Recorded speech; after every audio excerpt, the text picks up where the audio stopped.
GVMC deputy mayor పదవిపై ఎట్టకేలకు ఉత్కంఠ వీడింది. జనసేనకే deputy mayor పదవిని కట్టబెట్టారు.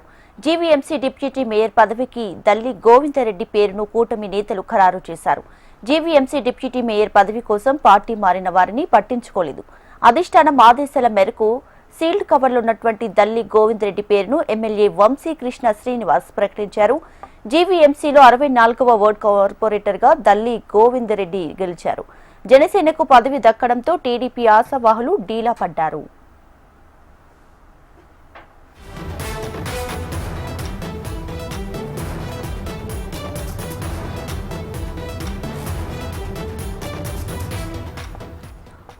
జీవీఎంసీ డిప్యూటీ మేయర్ పదవిపై ఎట్టకేలకు ఉత్కంఠ వీడింది. జనసేనకి డిప్యూటీ మేయర్ పదవిని కట్టబెట్టారు.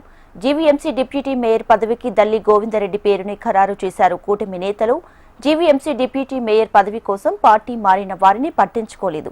అధిష్టానం ఆదేశాల మేరకు సీల్డ్ కవర్లున్నటువంటి దల్లి గోవిందరెడ్డి పేరును ఎమ్మెల్యే వంశీకృష్ణ శ్రీనివాస్ ప్రకటించారు. ఇక జీవీఎంసీలో 64వ వార్డు కార్పొరేటర్గా దల్లి గోవిందరెడ్డి గెలిచారు. జనసేనకు పదవి దక్కడంతో టీడీపీ ఆశావాహులు డీలా పడ్డారు.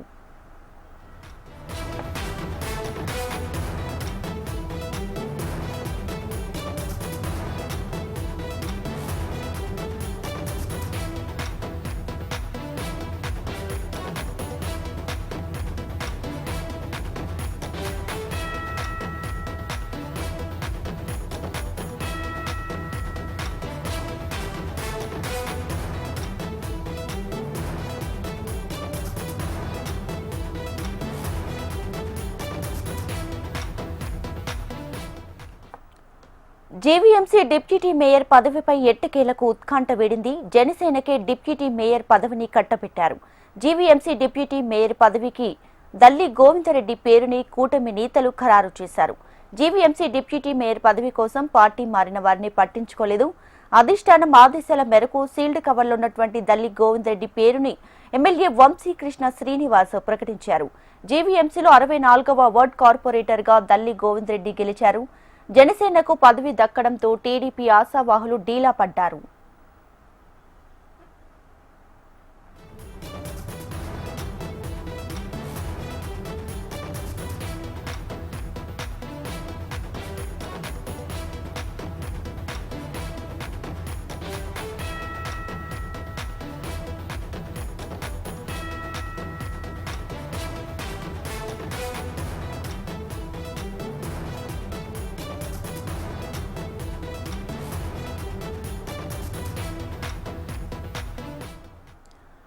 రైట్గా ఎట్టకేలకు జీవీఎంసీ డిప్యూటీ మేయర్ పదవిపై ఉత్కంఠ వీడింది. సో కూటమి నేతలు డిప్యూటీ మేయర్ పేరునైతే ఖరారు చేయడం జరిగింది. ఇక ఓవరాల్ గా మరిన్ని డీటెయిల్స్ అందించడానికి మా ప్రతినిధి అనురాధ సిద్ధంగా ఉన్నారు. అనురాధ,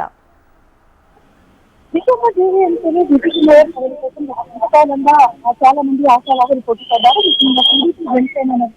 ఈ పోటీ అనేది తీవ్రంగా నెలకొంది. దాదాపుగా 10 సంఖ్యలో ఈ పదవి కోసం పోటీ పడడం జరిగింది. అయితే అదే సందర్భంలో మేయర్ ఎన్నిక సమయంలో డిప్యూటీ మేయర్ పదవి ఖచ్చితంగా జనసేనకు కేటాయిస్తామని హామీ మేరకు మేయర్ సక్సెస్ చేసేదానికి జనసేన పూర్తి స్థాయిలో ఆ నేతలంతా కూడా కృషి చేయడం జరిగింది. తాజా పరిణామాలు నేపథ్యంలో ప్రస్తుతం అధిష్టానం సీల్ కవర్ ఏదైతే ఆ పేరు ప్రకటన చేశారో ప్రస్తుతం ఎమ్మెల్యే వంశీకృష్ణ ఆ పేరును ప్రకటించడం జరిగింది. మళ్ళీ ఇంకొక గోవిందరెడ్డికి ప్రస్తుతం ఈ పదవిని కేటాయిస్తున్నట్టుగా వాళ్ళకు ప్రకటన చేస్తున్నారు. ఇంకా అధికారికంగా మరికొంత సేపట్లో అనౌన్స్మెంట్ అనేది జరుగుతుంది. ఇప్పటికే వంశీకృష్ణ పేరును ఖరారు చేసి అభ్యర్థిని ప్రకటించడంతో దాదాపుగా ఖరారైనట్టు తెలుస్తా ఉంది. అయితే దీనిపైన మనం మొదటి నుంచి చూసినట్టు హై వోల్టేజ్ పొలిటిక్స్ ని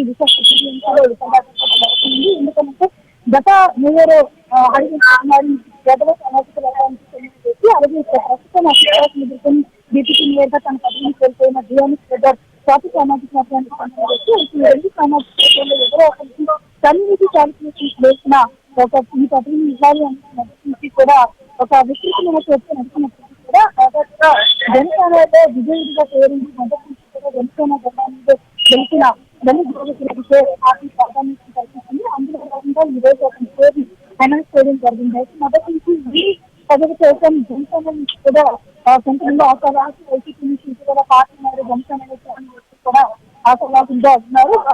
కూడా ప్రధానంగా కనిపిస్తున్నప్పుడు కూడా పార్టీ మొదటి కూడా ఏదైతే జనసేన వ్యక్తులపై ప్రాధాన్యత ఇవ్వాలి, వాళ్ళ ఒక నిర్ణయానికి వచ్చిన నేపథ్యంలో అనౌన్స్ చేయడం జరిగింది.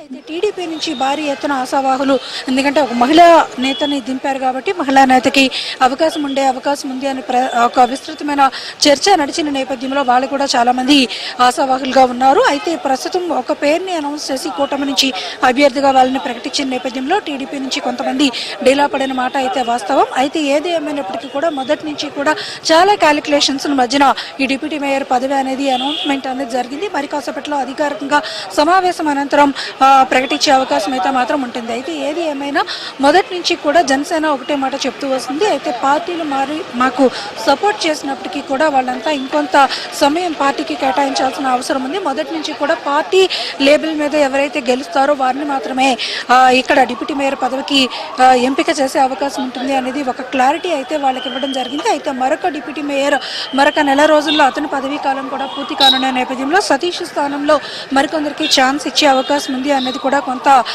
సమన్వయపరిచారు. ఆ విధంగా కూడా మొత్తానికి చూసుకుంటే కనుక అటు టీడీపీ ఇటు జనసేనలోని ఆశావాహులందరినీ కూడా మరి కొంత ఊగిసలాటకి గురి చేస్తుంది ఈ పదవి అన్నది. అయితే మొత్తానికి దల్లి గోవిందరెడ్డికి కన్ఫర్మ్ చేసినట్లుగా కూడా మనకైతే జనసేన నుంచి సమాచారం వస్తుంది. ఎట్టకేలకు మేయర్ పదవి టీడీపీకి కేటాయించి డిప్యూటీ మేయర్ పదవిని జనసేనకి కేటాయించడంలో చాలా కీలకంగా ప్రజాప్రతినిధులు వ్యవహరించారని చెప్పాలి. వ్యూహ ప్రతి వ్యూహాల మధ్యన ఈ పోటీ అయితే మాత్రం నెలకొంది. మొత్తానికి జనసేనకి ఈ పదవిని కన్ఫర్మ్ చేస్తూ కాసేపటి క్రితం ఒక ప్రకటన అయితే చేయడం జరిగింది. మరి కాసేపట్లో జీవీఎంసీకి సంబంధించి ఒక సమావేశం అయితే జరగబోతున్నట్టు తెలుస్తుంది. సో ఎలాంటి చర్చలు వచ్చే అవకాశం ఉంది? సో ఎలాంటి నిర్ణయాలు తీసుకోబోతున్నారు? ఇప్పటికే ఆల్మోస్ట్ కన్ఫర్మ్ అయింది. ఎందుకంటే సీల్డ్ కవర్ నేమ్ని అనౌన్స్ చేశారు కాబట్టి ఇంకా దాని మీద జనసేన పార్టీ నుంచి ఎవరు కూడా మాట్లాడడానికి లేదు. అధిష్టాన నిర్ణయం కింద దాన్ని తీసుకోవాల్సి ఉంటుంది. అలాగే సెకండ్ డిప్యూటీ మేయర్ పోస్ట్కి సంబంధించి ఇంకా అది పదవీ కాలం పూర్తి కాలేదు కాబట్టి అప్పటికి వీళ్ళు ఎవరైనా మరికొన్ని పేర్లని సజెస్ట్ చేసే అవకాశం ఉంటుంది. అయితే టీడీపీ నుంచి మాత్రం కొంత ఆశావాహులు డీలా పడ్డారు. అయినప్పటికీ కూడా మేయర్ పదవి టీడీపీకి ఇచ్చారు కాబట్టి ఆ పార్టీ నేతలు కూడా వాళ్ళందరినీ కూడా సమన్వయపరుస్తున్నారు. ఖచ్చితంగా ఇది అధిష్టాన నిర్ణయం మేరకు జరిగిన ప్రక్రియ కాబట్టి ఎవరు కూడా మాట్లాడే అవకాశం ఉండదు. ఏదైతే అఫీషియల్గా ఇప్పుడు జాయింట్ కలెక్టర్ మయూర్ అశోక్ ఆధ్వర్యంలో ఎన్నిక ప్రక్రియ పూర్తవుతుంది. ఎన్నిక ప్రక్రియ పూర్తయిన తర్వాత అధికారికంగా ఆ పేరును ప్రకటిస్తారు. ఆ ప్రొసీజర్స్ ప్రకారం ఏవైతే ఫార్మాలిటీస్ ఉంటాయో అవన్నీ కూడా ఫార్మాలిటీస్ పూర్తి చేస్తున్నారు. ఇప్పటికే బీ ఫామ్స్ను కూడా అందించడం జరిగింది మయూర్ అశోక్కి. ఈ ఫార్మాలిటీస్ పూర్తయిన తర్వాత వాళ్ళు యథావిధిగా ఒక అధికారిక ప్రకటన చేసేస్తారు. అంతవరకు మాత్రం ఫార్మాలిటీస్ ప్రకారం ఇక్కడికి వచ్చిన ప్రజాప్రతినిధులందరూ కూడా ఈ మీటింగ్కి అటెండ్ అవ్వాల్సిన అవసరం ఉంది. ప్రస్తుతం ఆ ప్రొసెసింగ్స్ అన్ని కూడా లోపల జరుగుతూ ఉన్నాయి. పూర్తిగా ఈ ప్రక్రియ అంతటినీ కూడా ఒక వెబ్కాస్ట్ ద్వారా వీడియో రికార్డింగ్ కూడా చేస్తున్నారు. తదుపరి అనౌన్స్ చేసిన తర్వాత వాళ్ళొక అధికారిక ప్రెస్ మీట్ కూడా నిర్వహించే అవకాశం కనిపిస్తుంది. Right Anuradha, thank you.